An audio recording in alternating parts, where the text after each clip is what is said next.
All right, I want to get back to this breaking news. My team had looked up the definition of superseding indictment, and now we are getting some legal advice on what's happening against these parents, 16 of them, including actress Lori Loughlin that you see in the center of the screen. There is a second superseding indictment, and that actually adds on to the charges the defendants were facing already, conspiring to launder bribes and other payments. I want to bring in our reporter, Molly Line, on all of this. Molly, you're in Boston for us on the story.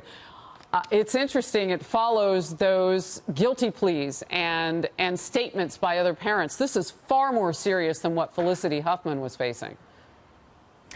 It absolutely is. And this is essentially what we expected to see over the course of this week, because when the initial complaint was filed against these parents, this long list of parents, a 30-day timetable started in which they could potentially be indicted, or perhaps a deal could be worked out with the government. And now we're seeing just here in the last 2 days, these 48 hours, we're seeing the two paths that ultimately parents at this point in this investigation, as the case unfolds, are taking. We have the 13 parents that chose to plead and reach agreements with the government, the announcement made yesterday. And now we're just seeing this new announcement made through the U.S. Attorney's Office that 16 parents involved have been indicted in the case. Now, that adds another serious charge.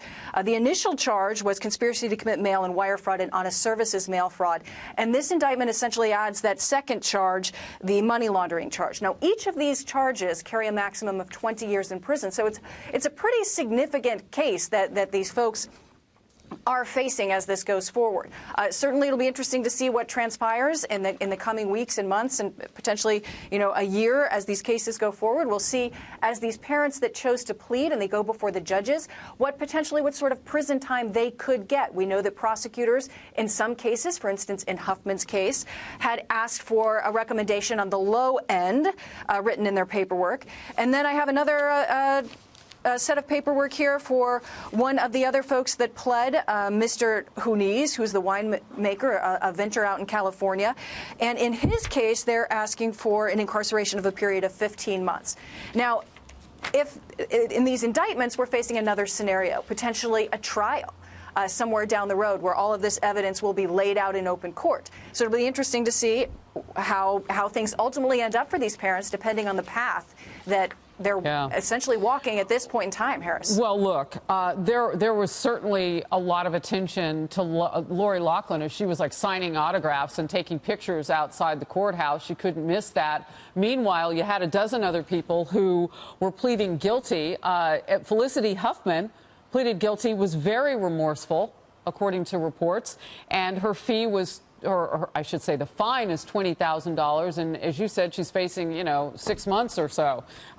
Was that opportunity missed by some of these other parents? We'll never know, but, the call was out there for people to come forth and to talk with prosecutors and possibly help themselves out by pleading guilty. Where does this leave Lori Loughlin? Again, don't miss the optics of this. It matters. She's an actress. She's outside the court. Getting some attention for something other than fighting. Molly, last word? Well, it's interesting to see some of the recommendations that prosecutors have been making when you go through just in the plea agreements. And if there was more money involved, potentially the prison time could potentially be longer. Yeah. And we know that in Lori Loughlin's case, there was a significant amount, hundreds of thousands involved. Yep.